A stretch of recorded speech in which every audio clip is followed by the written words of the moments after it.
प्रेम से बोलो गौरी पुत्र गणेश की जय। ओम नमः शिवाय। हर हर महादेव। आज की वीडियो में आप श्रवण करेंगे भगवान भोलेनाथ की पौराणिक व्रत कथा। आर्यव्रत में चित्रवर्मा नाम से प्रसिद्ध एक राजा थे। वे दुष्टों को दंड देने के लिए यमराज के समान समझे जाते थे।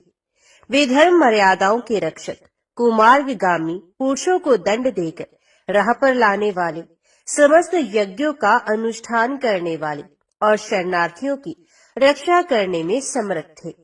भगवान शिव और विष्णु में उनकी बड़ी भक्ति थी। राजा चित्रवर्मा ने अनेक परम पराक्रमी पुत्रों को पाकर अंत में एक सुंदर मुख वाली कन्या प्राप्त की। एक दिन राजा ने जातक के लक्षण जानने वाले श्रेष्ठ ब्राह्मणों को बुलाकर कन्या की जन्म कुंडली के अनुसार भावी फल पूछे। तब उन ब्राह्मणों में से एक बहुज्ञ विद्वान ने कहा, महाराज, ये आपकी कन्या सीमंतनी नाम से प्रसिद्ध होगी। ये भगवती उमा की भांति मंगलमयी, दमयंती की भांति परम सुंदरी, सरस्वती के समान सब कलाओं को जानने वाली तथा लक्ष्मी की भांति अत्यंत सद्गुणों से सुशोभित होगी। ये 10,000 वर्षों तक अपने स्वामी के साथ आनंद भोगेगी और 8 पुत्रों को जन्म देकर उत्तम सुख का उपभोग करेगी। तत्पश्चात एक दूसरे ब्राह्मण ने कहा, ये कन्या 14वें वर्ष में विधवा हो जाएगी। ये वज्रघात के समान दारुण वचन सुनकर राजा 2 घड़ी तक चिंता में डूबे रहे। तदंतर सब ब्राह्मणों को विदा करके राजा ने सब कुछ भाग्य के अनुसार ही होता है ऐसा समझकर चिंता छोड़ दी। सीमंतनी धीरे धीरे सयानी हुई। अपनी सखी के मुख से भावी वैधव्य की बात सुनकर उसे बड़ा खेद हुआ। उसने चिंता मगन होकर याज्ञवल्क्य मुनि की पत्नी मैत्रेयी से पूछा, माताजी, मैं आपके चरणों की शरण में आई हूँ। मुझे सौभाग्य बढ़ाने वाले सत्कर्म का उपदेश कीजिए। इस प्रकार शरण में आई हुई राजकन्या से पतिव्रता मैत्रेयी ने कहा, सुंदरी, तू शिव सहित पार्वती जी की शरण में जा और सोमवार को एकाग्रचित हो स्नान और उपवास पूर्वक स्वच्छ वस्त्र धारण करके शिव और पार्वती का पूजन कर। सोमवार के दिन शिव और पार्वती की आराधना करती रहे। इसे बड़ी भारी आपत्ति पड़ने पर भी तू उससे मुक्त हो जाएगी। घोर से घोर एवं भयंकर महाक्लेश में पड़कर भी शिव पूजा ना छोड़ना। उसके प्रभाव से महान भय से पार हो जाओगी। इस प्रकार सीमंतनी को आश्वासन देकर पतिव्रता मैत्रेयी आश्रम को चली गई। राजकुमारी ने उनके कथन अनुसार भगवान शिव का पूजन आरंभ किया। निषद देश में नल की पत्नी दमयंती के गर्भ से इंद्रसेन नामक पुत्र हुआ था। राजा इंद्रसेन के पुत्र चंद्रागत हुए। नृपश्रेष्ठ चित्रवर्मा ने राजकुमार चंद्रागत को बुलाकर गुरुजनों की आज्ञा से उन्हीं के साथ अपनी पुत्री सीमंतनी का विवाह कर दिया। उस विवाह में बड़ा उत्सव हुआ था। विवाह के पश्चात चंद्रागत कुछ काल तक ससुराल में ही रहे। एक दिन राजकुमार यमुना के पार जाने के लिए कुछ मित्रों के साथ नाव पर सवार हुए। भाग्यवश नाव यमुना के भंवर में मल्लाहों सहित डूब गई। यमुना के दोनों तटों पर बड़ा भारी हाहाकार मच गया। इस दुर्घटना को देखने वाले समस्त सैनिकों के विलाप से सारा आकाश मंडल गूंज उठा। डूबने वालों में से कुछ तो मारे गए और कुछ ग्राहों के पेट में चले गए तथा राजकुमार आदि कुछ लोग उस महाजल में अदृश्य हो गए। ये समाचार सुनकर राजा चित्रवर्मा बड़े व्याकुल हुए और यमुना के किनारे आकर मूर्छित होकर गिर पड़े। सीमंतनी ने भी जब ये समाचार सुना तब वे अचेत होकर धरती पर गिर पड़ी। राजा इंद्रसेन भी अपने पुत्र के डूबने का समाचार पाकर रानियों सहित बहुत दुखी हुए और शुद्ध बुद्ध खोकर गिर पड़े। तदंतर बड़े बूढ़ों के समझाने पर राजा चित्रवर्मा धीरे धीरे नगर में आए और उन्होंने अपनी पुत्री को धीरज बंधाया। राजा चित्रवर्मा ने जल में डूबे हुए अपने दामाद का औधर्वदेही कृत्य वहां आए हुए उनके बंधु बांधवों से करवाया। पतिव्रता सीमंतनी ने चिता में बैठकर पतिलोक में जाने का विचार किया, किंतु उसके पिता ने स्नेहवश रोक दिया। तब वे विधवा जीवन व्यतीत करने लगी। मुनि पत्नी मैत्रेयी ने जिस शुभ सोमवार व्रत का उपदेश दिया था, उसे सदाचार परायणा सीमंतनी ने विधवा होने पर भी नहीं छोड़ा। इस प्रकार 14वें वर्ष की आयु में अत्यंत दारुण दुख पाकर वे भगवान शिव के चरणार बिंदों का चिंतन करने लगी। शिव की आराधना करते करते उसके 3 वर्ष व्यतीत हो गए। उधर पुत्र शोक से उन्मत्त हुए राजा इंद्रसेन को बलपूर्वक दबाकर उनके भाइयों ने सारा राज्य छीन लिया और उन्हें पत्नी सहित पकड़कर कारागृह में डाल दिया। इंद्रसेन के पुत्र चंद्रागत यमुना के जल में डूबने पर नीचे नीचे गहराई में उतरने लगे। बहुत नीचे जाने पर उन्होंने नाग वधुओं को जल क्रीड़ा में निमग्न देखा। राजकुमार को देखकर वे भी विस्मित हुए और उन्हें पाताल लोक में ले गए। वहां चंद्रागन ने तक्षक नाग के परम अद्भुत रमणीय नगर में प्रवेश किया और इंद्र भवन के समान मनोहर एक सुंदर महल देखा, जो बड़े बड़े रत्नों की प्रकाशमान किरणों से उद्दीप्त हो रहा था। भगवान सूर्य के समान तेजस्वी तक्षक नाग को सभा भवन में विराजमान देख परम बुद्धिमान राजकुमार ने प्रणाम किया और हाथ जोड़कर खड़े हो गए। तक्षक के तेज से उनके नेत्र चौंधिया गए। नागराज ने भी मनोरम राजकुमार को देखकर उन नागिनों से पूछा, ये कौन है और कहां से आया है? तो उन्होंने उत्तर दिया, हमने इसे यमुना जल में देखा है और इसके कुल तथा नाम का परिचय न होने के कारण आपके पास ले आई हैं। तब तक्षक ने राजकुमार से पूछा, तुम किसके पुत्र हो? तुम कौन हो? कौन सा तुम्हारा देश है और यहाँ पर तुम्हारा कैसे आगमन हुआ है? तो राजपुत्र ने कहा, भूमंडल में निषिद्ध नाम से प्रसिद्ध एक देश है, उसके स्वामी राजा नल महायशस्वी हो गए हैं। ये पुण्य श्लोक माने जाते हैं। उनके पुत्र इंद्रसेन हुए और इंद्रसेन का पुत्र मैं हुआ। मेरा नाम चंद्रागत है। मैं अभी नूतन विवाह करके ससुराल में ही टिका था और यमुना जी के जल में विहार करता हुआ देव की प्रेरणा से डूब गया। ये नागपत्नियां मुझे आपके पास ले आई हैं। जन्मांतर के उपार्जित पुण्यों के प्रभाव से यहाँ मैंने आपके चरणारविंदों का दर्शन किया है। आज मैं धन्य हूँ। मेरे माता पिता कृतार्थ हो गए, क्योंकि आपने दया करके मेरी ओर देखा और मुझसे वार्तालाप किया है। इस प्रकार अत्यंत मनोहर उदारतापूर्ण वचन सुनकर तक्षक ने कहा, राजकुमार, तुम भय न करो, धैर्य रखो और बताओ, तुम संपूर्ण देवताओं में किसकी पूजा करते हो? तो राजकुमार ने कहा, जो संपूर्ण देवों में महादेव कहे जाते हैं, उन्हीं विश्वात्मा उमापति भगवान शिव की मैं पूजा करता हूँ, जो विधाता के भी विधाता, कारण के भी कारण और तेजों में सर्वोत्कृष्ट तेज हैं। वे भगवान शिव मेरी परम गति हैं, जो अत्यंत निकट होकर भी पाप से दूषित चित्त वाले पुरुषों के लिए बहुत दूर है तथा जिनके तेज की कोई सीमा नहीं है, जो अग्नि, भूमि, वायु, जल और आकाश में भी स्थित हैं। वे विश्वात्मा भगवान सदाशिव हम सबके लिए परम पूजनीय है, जो संपूर्ण भूतों के साक्षी, सबकी आत्मा में स्थित रहने वाले परमेश्वर तथा निरंजन है। संपूर्ण संसार जिनकी इच्छा के अधीन है, मैं उन भगवान शिव की पूजा करता हूँ।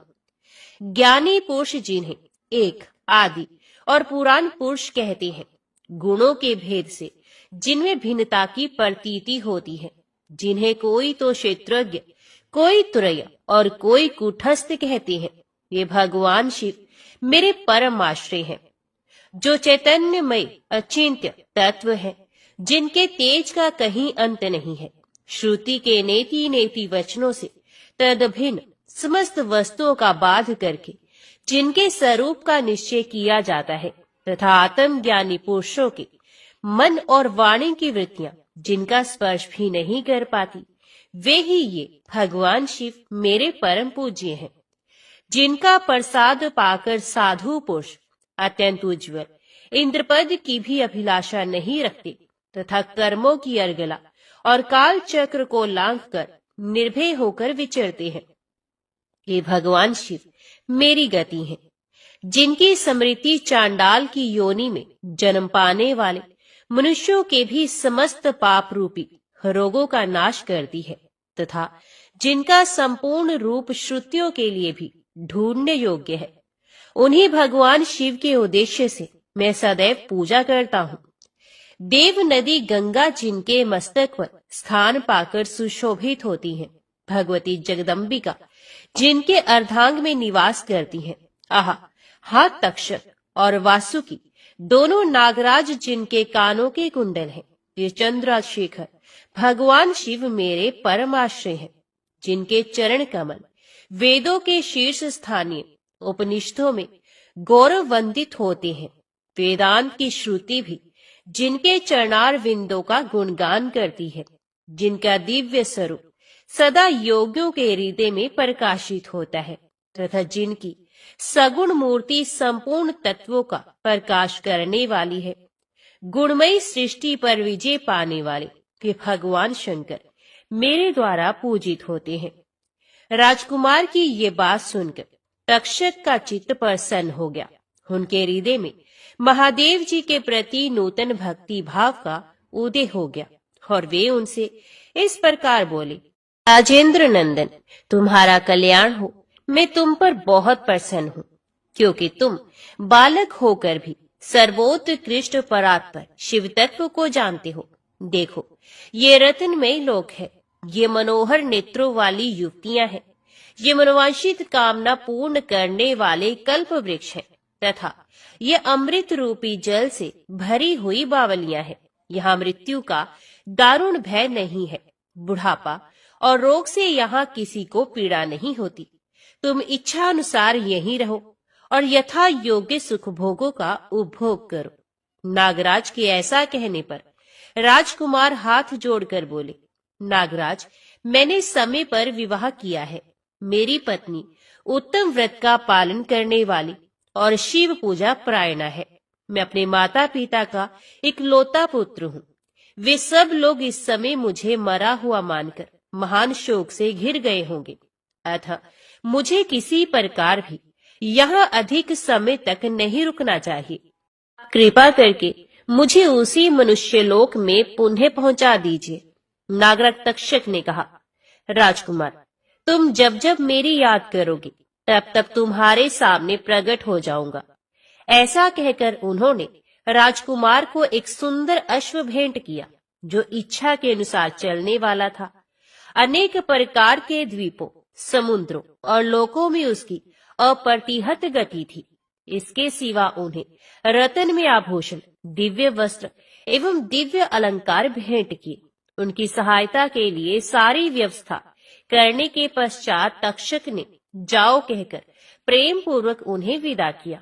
चंद्रागत उस घोड़े पर सवार होकर निकल गए और थोड़ी ही देर में यमुना के जल से बाहर आकर उस दिव्य अश्व पर चढ़े हुए ही नदी के रमणीय तट पर घूमने लगे।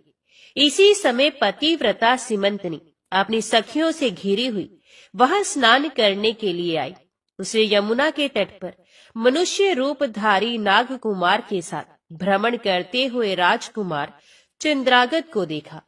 दिव्य अश्व पर आरूढ़ हुए अपूर्व आकार वाले उन राजकुमार को देखकर वे उन्हीं की ओर दृष्टि लगाए खड़ी हो गई। उसे देखकर चंद्रागत ने भी मन ही मन विचार किया, जान पड़ता है इसे मैंने पहले कभी कहीं देखा है। तत्पश्चात वे घोड़े से उतरकर नदी के किनारे आकर बैठ गए और उस सुंदरी को बुलाकर समीप बैठाकर पूछा, तुम कौन हो, किसकी स्त्री और किसकी कन्या हो? सीमंतनी लज्जावश स्वयं कुछ बोल ना सकी। तब उसकी सखी ने सब बातें बताई। इसका नाम सीमंतनी है। ये निषिद्ध राज इंद्रसेन की पुत्र वधु, युवराज चंद्रागत की रानी तथा महाराज चित्रवर्मा की पुत्री है। दुर्भाग्यवश इसके पति इस महाजल में डूब गए। इसे वैधव्य का दुख प्राप्त करके ये बाला शोक से सूखती जा रही है। अत्यंत प्रबल शोक में ही इसने 3 वर्ष व्यतीत किए हैं। आज सोमवार है, इसलिए यहाँ यमुना जी में स्नान करने के लिए आई है।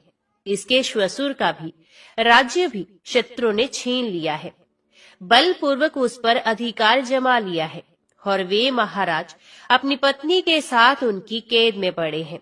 ये सब होने पर भी ये निर्मल अंतकरण वाली सदाचार परायण राजकुमारी प्रति सोमवार को अत्यंत भक्ति भाव के साथ पार्वती सहित महादेव जी की पूजा करती है। उत्तम व्रत का पालन करने वाली सीमंतनी ने अपनी सखी के मुख से सब बातें कहलवाकर स्वयं भी राजकुमार से पूछा, आप कौन हैं? आपके पार्श्ववर्ती ये दोनों पुरुष कौन है? अपने मेरे वृत्तांत को एक स्नेही की भांति क्यों पूछा है? महाबाहो, मुझे ऐसा जान पड़ता है कि पहले कभी मैंने आपको देखा है। आप मुझे स्वजन की भांति प्रतीत होती है।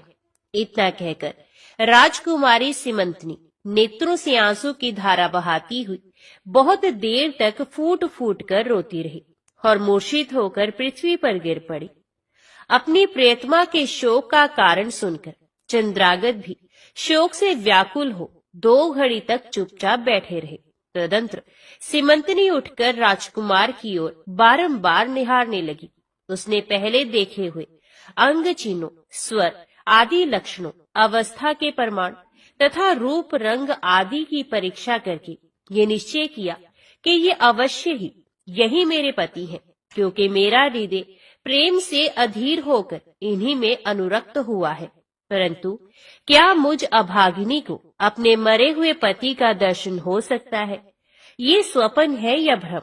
अथवा मुनि पत्नी मैत्रेयी ने जो मुझे ये कहा था कि तुम भारी से भारी विपत्ति में पड़ने पर भी इस व्रत का पालन करती रहना, उसी का तो ये फल नहीं है। एक श्रेष्ठ ब्राह्मण ने मेरा 10,000 वर्षों का सौभाग्य बताया था। उन ब्राह्मण देवता का ये वचन अवश्य सत्य होगा, ये ईश्वर के बिना कौन जान सकता है। इधर प्रतिदिन मुझे मंगल सूचक शुभ शगुन दिखाई देते हैं। देवी पार्वती के प्राणनाथ भगवान शिव के प्रसन्न होने पर देहधारियों के लिए कौन सी वस्तु दुर्लभ हो सकती है? इस प्रकार भांति भांति से विचार करके उसका संदेह दूर हो गया। लज्जा से उसने अपना मुख नीचे की ओर कर लिया। उस समय राजकुमार ने कहा, भद्रे, मैं तुम्हारे पति के शोक संतप्त माता पिता से ये समाचार बतलाने के लिए जा रहा हूँ। तुम्हारा कल्याण हो, तुम्हारे पति तुमसे शीघ्र ही मिलेंगे। यूं कहकर राजकुमार घोड़े पर सवार हुए और अपने दोनों सहायकों के साथ शीघ्र ही अपने राज्य में जा पहुंचे। वहां नगर उद्यान के समीप स्थित होकर उन्होंने नागराज के पुत्र को राज सिंहासन पर अधिकार जमाए बैठे हुए बंधुओं के समीप भेजा। नागकुमार ने शीघ्र जाकर उन सब से कहा, तुम सब लोग महाराज इंद्रसेन को अविलंब कारागृह से मुक्त करो और सिंहासन छोड़कर हट जाओ। महाराज के पुत्र चंद्रागत पाताल लोक से लौटकर यहाँ आ गए हैं। तुम आनाकानी ना करो, नहीं तो चंद्रागत के बाण तुम्हारे प्राण हर लेंगे। वे यमुना जी के जल में डूबकर नागराज तक्षक के घर जा पहुंचे थे। वहां से उनकी सहायता पाकर पुनः इस लोक में लौटे हैं। नागकुमार की कही हुई ये सारी बातें सुनकर शत्रुओं ने भी बहुत अच्छा कहकर उनकी आज्ञा स्वीकार की और महाराज इंद्रसेन को उनके खोए हुए पुत्र के पुनः लौटाने का समाचार बताकर उनका सिंहासन उन्हें लौटा दिया। महाराज को प्रसन्न करके भी वे लोग भयभीत बने रहे। मेरा पुत्र आ रहा है, ये बात सुनकर राजा प्रेम के आंसू बहाते हुए आनंद में डूब गए। यही दशा महारानी की भी थी। तदंतर सब नागरिक, वृद्ध मंत्री और पुरोहित आगे जाकर चंद्रागत से मिले और उन्हें हृदय से लगाकर महाराज के समीप ले आए। अपने भवन में प्रवेश करके अश्रु वर्षा करते हुए राजकुमार ने माता पिता के चरणों में प्रणाम किया। चरणों में पड़े हुए पुत्र को उठाकर राजा ने अश्रुसिक्त हृदय से लगा लिया। फिर क्रमश सब माताओं को प्रणाम करके उनका आशीर्वाद ले राजकुमार पूर्ववासियों से मिले और उन्होंने सबको यथा योग्य सम्मान दिया। पुनः सबके साथ राजसभा में बैठकर अपना सब वृतांत पिता से निवेदन किया और नागराज तक्षक से मित्रता होने की भी बात बताई। राजकुमार का चरित्र देख और सुनकर राजा इंद्रसेन हर्ष से विवल हो गए। उन्होंने अपने मन में यही माना कि मेरी पुत्र वधू ने भगवान महेश्वर की आराधना करके इस अनुपम सौभाग्य का अर्जन किया है। निषद राज ने ये मंगलमय वार्ता दूतों के द्वारा महाराज चित्रवर्मा को भी कहला दी। यह अमृतमय वार्ता सुनकर महाराज चित्रवर्मा आनंद से विवल हो गए और बड़े वेग से उठकर उन्होंने संदेश वाहकों को उपहार में बहुत धन दिया। फिर अपनी पुत्री को बुलाकर उन्होंने उससे वैधव्य के चिन्हों का परित्याग करवाया और उसे नाना प्रकार के आभूषणों से विभूषित किया। तत्पश्चात समूचे राष्ट्र के गांव और नगर आदि में बड़ा भारी उत्सव हुआ और सब लोगों ने राजकुमारी सीमंतनी के सदाचार की बड़ी प्रशंसा की। चित्रवर्मा ने इंद्रसेन के पुत्र चंद्रागत को बुलाकर सीमंतनी को उनके साथ विदा कर दिया। चंद्रागत ने तक्षक के घर से लाए हुए रत्न आदि आभूषणों के द्वारा, जो मानव मात्र के लिए अत्यंत दुर्लभ है, अपनी पत्नी को अलंकृत किया। तपे हुए स्वर्ण के समान सुशोभित 40 कोस तक जाने वाली सुगंध से युक्त दिव्य अंगराग से सीमंतनी की बड़ी शोभा हो रही थी। कमल के केसर के समान रंग वाले कल्प वृक्ष के पुष्पों से बनी हुई और कभी न कुम्हलाने वाली माला भी सती सीमंतनी की शोभा बढ़ा रही थी। इस प्रकार शुभ मुहूर्त में अपनी पत्नी को साथ लेकर श्वशुर की आज्ञा से चंद्रागत पुनः अपनी नगरी में आए।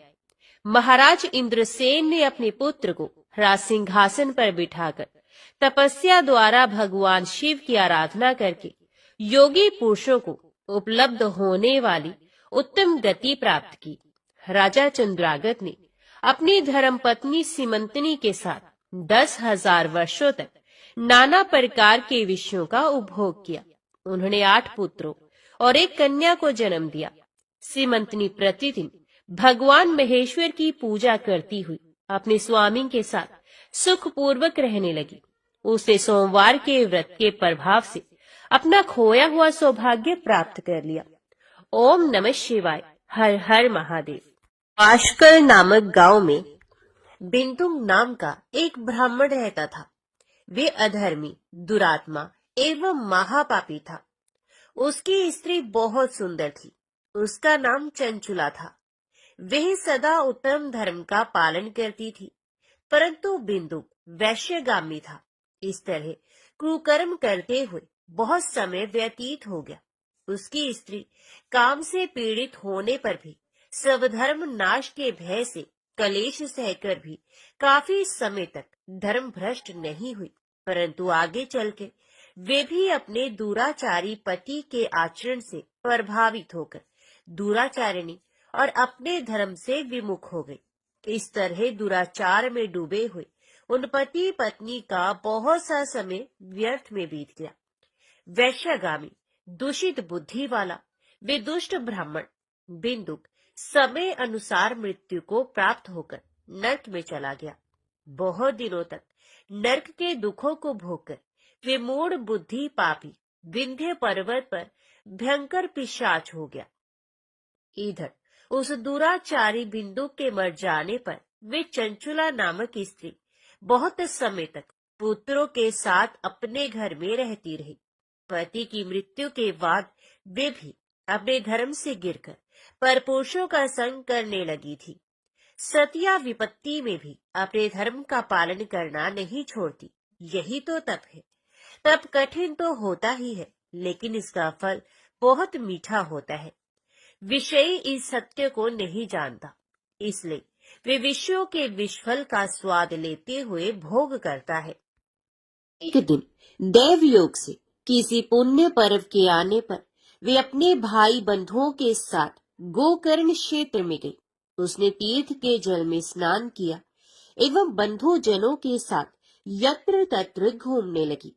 घूमते घूमते वे एक देव मंदिर में गई।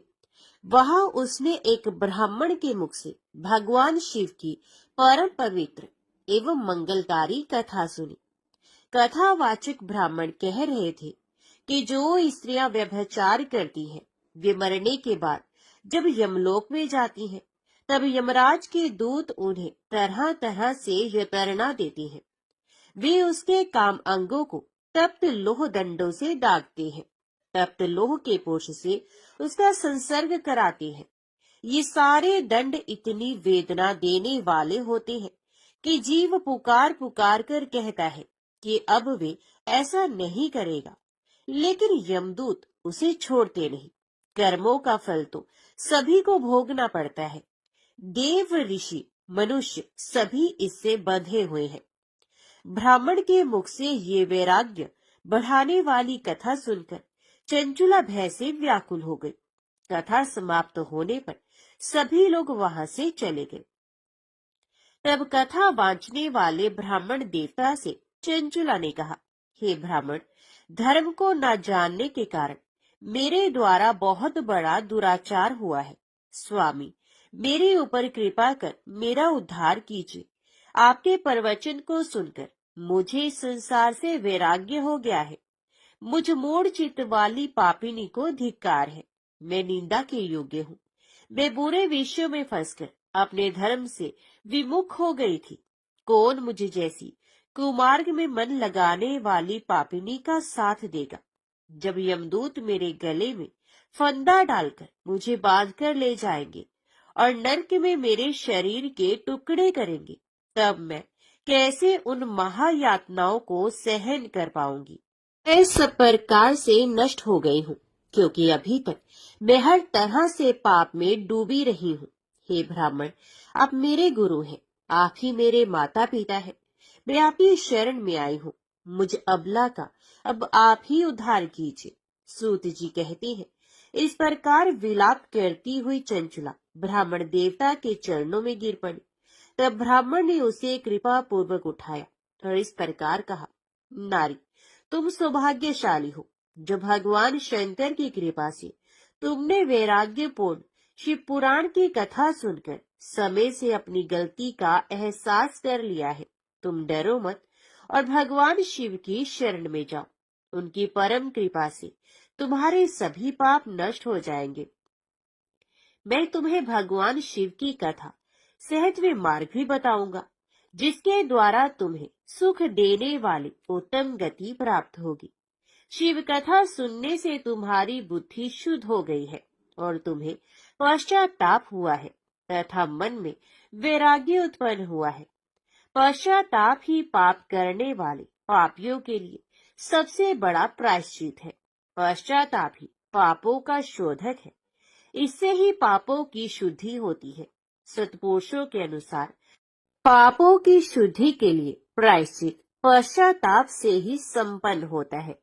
जो मनुष्य अपने कुकर्म के लिए पश्चाताप नहीं करता, वे उत्तम गति प्राप्त नहीं करता, परंतु जिसे अपने कुकृत्य पर हार्दिक पश्चाताप होता है, वे अवश्य उत्तम गति का भागीदार होता है।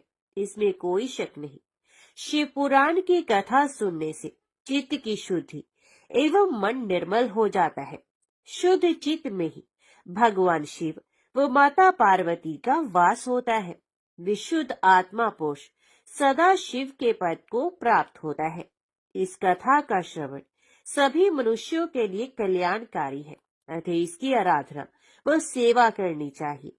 ये कथा भवबंधन रूपी रोग का नाश करने वाली है। भगवान शिव की कथा सुनकर हृदय में उसका मनन करना चाहिए। इससे चित्त की शुद्धि होती है। चित्त शुद्धि होने से ज्ञान और वैराग्य के साथ महेश्वर की भक्ति निश्चय ही प्रकट होती है तथा उनके अनुग्रह से दिव्य मुक्ति प्राप्त होती है।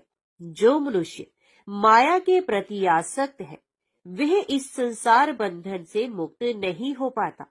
ब्राह्मण पत्नी, तुम अन्य विषयों से अपने मन को हटाकर भगवान शंकर की इस परम पावन कथा को सुनो। इससे तुम्हारे चित्त की शुद्धि होगी और तुम्हें मोक्ष की प्राप्ति भी होगी। जो मनुष्य निर्मल हृदय से भगवान शिव के चरणों का चिंतन करता है, उसकी एक ही जन्म में मुक्ति हो जाती है। ये कहकर वे ब्राह्मण चुप हो गए। उनका हृदय करुणा से भर गया।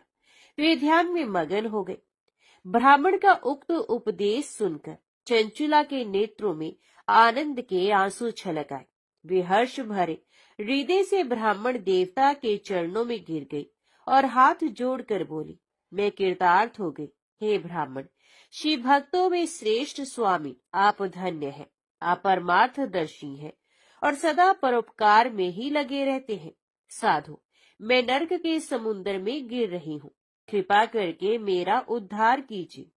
जिस पौराणिक व अमृत के समान सुंदर शिव पुराण कथा की बात आपने की है, उसे सुनकर ही मेरे मन में वैराग्य उत्पन्न हुआ है। उस अमृतमय शिव पुराण कथा को सुनने के लिए मेरे मन में बड़ी श्रद्धा हो रही है। कृपया आप मुझे उसे सुनाइए। शिव पुराण की कथा सुनने की इच्छा मन में लिए हुए चंचुला उन ब्राह्मण देवता की सेवा में वहीं रहने लगी। उस गोकर्ण नामक महाक्षेत्र में उन ब्राह्मण देवता के मुख से चंचुला शिव पुराण की भक्ति, ज्ञान और वैराग्य को बढ़ाने वाली और मुक्ति देने वाली परम उत्तम कथा सुनकर कृतार्थ हो गई। उसका चित्त शुद्ध हो गया। वे अपने हृदय में शिव के सगुण रूप का चिंतन करने लगी। वे सदैव शिव के सच्चिदानंद में स्वरूप का स्मरण करती थी। तत्पश्चात अपना समय पूर्ण होने पर चंचुला ने बिना किसी कष्ट के अपना शरीर त्याग दिया। उसे लेने के लिए एक दिव्य विमान वहां पहुंचा। ये विमान शोभा साधनों से सजा था एवं शिव गणों से सुशोभित था। चंचुला विमान से शिवपुरी पहुंची। उसके सारे पाप धुल गए। वे दिव्यांगना हो गई। वे गौरांगी देवी मस्तक पर अर्धचंद्र का मुकुट व अन्य दिव्य आभूषण पहने शिवपुरी में पहुंची। वहां उसने सनातन देवता त्रिनेत्रधारी महादेव शिव को देखा। सभी देवता उनकी सेवा में भक्ति भाव से उपस्थित थे। उनकी अंग कांति करोड़ों सूर्यों के समान प्रकाशित हो रही थी। 5 मुख और हर मुख में 3-3 नेत्र थे। मस्तक पर अर्धचंद्राकार मुकुट शोभायमान हो रहा था। कंठ में नील चिन्ह था। उनके साथ में देवी गौरी विराजमान थी, जो विद्युत पुंज के समान प्रकाशित हो रही थी। महादेव जी की कांति कपूर के समान गौर थी। उनके शरीर पर श्वेत वस्त्र थे तथा शरीर श्वेत भस्म से युक्त था। इस प्रकार भगवान शिव के परम उज्जवल रूप के दर्शन कर चंचुला बहुत प्रसन्न हुई। उसने भगवान को बारंबार प्रणाम किया और हाथ जोड़कर प्रेम, आनंद और संतोष से युक्त हो विनीत भाव से खड़ी हो गई। उसके नेत्रों से आनंद अश्रुओं की धारा बहने लगी। भगवान शंकर व माता पार्वती करुणा के साथ सौम्य दृष्टि से देखकर चंचुला को अपने पास बुलाया। गौरी उमा ने उसे प्रेम पूर्वक अपनी सखी बना लिया। चंचुला सुख पूर्वक भगवान शिव के धाम में उमा देवी की सखी के रूप में निवास करने लगी। एक दिन चंचुला आनंद में मगन उमा देवी के पास गई और दोनों हाथ जोड़कर उनकी स्तुति करने लगी। चंचुला बोली, हे गिरिराज नंदिनी सकंद माता उमा, आप सभी मनुष्यों एवं देवताओं द्वारा पूज्य तथा समस्त सुखों को देने वाली हो। आप शंभु प्रिया है। आप ही सगुणा और निर्गुणा है। हे सच्चिदानंद स्वरूपिणी, आप ही प्रकृति की पोषक है। हे माता, आप ही संसार की सृष्टि, पालन और संहार करने वाली है। आप ही ब्रह्मा, विष्णु और महेश को उत्तम प्रतिष्ठा देने वाली परम शक्ति है। सदगति प्राप्त चंचुला इस प्रकार देवी की स्तुति कर शांत हो गई। उसकी आंखों में प्रेम के आंसू उमड़ आए। तब शंकर प्रिया भक्त वत्सला देवी उमा ने बड़े प्रेम से चंचुला को चुप कराते हुए कहा, सखी चंचुला, मैं तुम्हारी स्तुति से प्रसन्न हूँ। बोलो, क्या वर मांगती हो? चंचुला बोली, हे गिरिराज कुमारी, मेरे पति बिंदु इस समय कहाँ है? वो कैसे हैं? मुझे बताइए और कुछ उपाय कीजिए ताकि हम फिर से मिल सके। हे महादेवी, मेरे पति एक शूद्र जाति वैश्या के प्रति आसक्त थे और पाप में ही डूबे रहते थे। गिरिजा माता बोली, बेटी, तुम्हारा पति बिंदु बड़ा पापी था, तो उसका अंत बड़ा भयानक हुआ। वैश्या का उपभोग करने के कारण वे मूर्ख नरक में अनेक वर्षों तक अनेक प्रकार के दुख भोगकर अब शेष पाप को भोगने के लिए विंध्य पर्वत पर पिशाच की योनि में रह रहा है। वे दुष्ट वही वायु पीकर रहता है और सब प्रकार के कष्ट सहता है। गौरी देवी की ये बात सुनकर चंचुला अत्यंत दुखी हो गई। फिर मन को किसी तरह स्थिर करती हुई दुखी हृदय से माता गौरी से उसने एक बार फिर पूछा, हे महादेवी, मुझ पर कृपा कीजिए और मेरे पापी पति का अब उद्धार कर दीजिए। कृपा करके मुझे वह उपाय बताइए जिससे मेरे पति को उत्तम गति प्राप्त हो सके। देवी गौरी ने कहा, यदि तुम्हारा पति बिंदु शिव पुराण की पुण्यमय उत्तम कथा को सुने तो वह इस दुर्गति को पार करके उत्तम गति का भागी हो सकता है। अमृत के समान मधुर गौरी देवी का ये वचन सुनकर चंचुला ने दोनों हाथ जोड़कर मस्तक झुकाकर उन्हें बारंबार प्रणाम किया तथा प्रार्थना की कि मेरे पति को शिव पुराण सुनाने की व्यवस्था की जाए। ब्राह्मण पत्नी चंचुला के बार बार प्रार्थना करने पर शिव प्रिया गौरी देवी ने भगवान शिव की महिमा का गान करने वाले गंधर्व राज तुम्बरु को बुलाकर कहा, तुम्बरु, तुम्हारी भगवान शिव में प्रीति है। तुम मेरे मन की सभी बातें जानकर मेरे कार्यों को सिद्ध भी करते हो। तुम मेरी इस सखी के साथ विंध्य पर जाओ। वहां एक महाघोर एवं भयंकर पिशाच रहता है। पूर्व जन्म में वह पिशाच बिंदु नामक ब्राह्मण मेरे इस सखी चंचुला का पति था। वे वैश्यगामी हो गया। उसने स्नान संध्या आदि नित्य क्रम छोड़कर अपवित्र रहने लगा। क्रोध के कारण उसकी बुद्धि भ्रष्ट हो गई। दुर्जनों से उसकी मित्रता तथा सज्जनों से द्वेष बढ़ गया था। वे अस्त्र शस्त्र से हिंसा करता, लोगों को सताता और उनके घरों में आग लगा देता था। चांडालों से दोस्ती करता, वह रोज वैश्या के पास जाता था। पत्नी को त्याग कर दुष्ट लोगों से दोस्ती कर उन्हीं के संपर्क में रहता था। वे मृत्यु तक दुराचार में फंसा रहा। मृत्यु के बाद उसे पापियों के भोग स्थान यमपुर में ले जाया गया। वहां घोर नरकों को सहकर इस समय वे विंध्य पर्वत पर पिशाच बनकर रह रहा है और पापों का फल भोग रहा है। तुम उसके सामने परम पुण्यमय पापों का नाश करने वाली शिव पुराण की दिव्य कथा का प्रवचन करो। इस कथा को सुनने से उसका हृदय सभी पापों से मुक्त होकर शुद्ध हो जाएगा और विपरीत योनि से मुक्त हो जाएगा। दुर्गति मुक्त होने पर उस बिंदु नामक पिशाच को विमान पर बिठाकर तुम भगवान शिव के पास ले आना।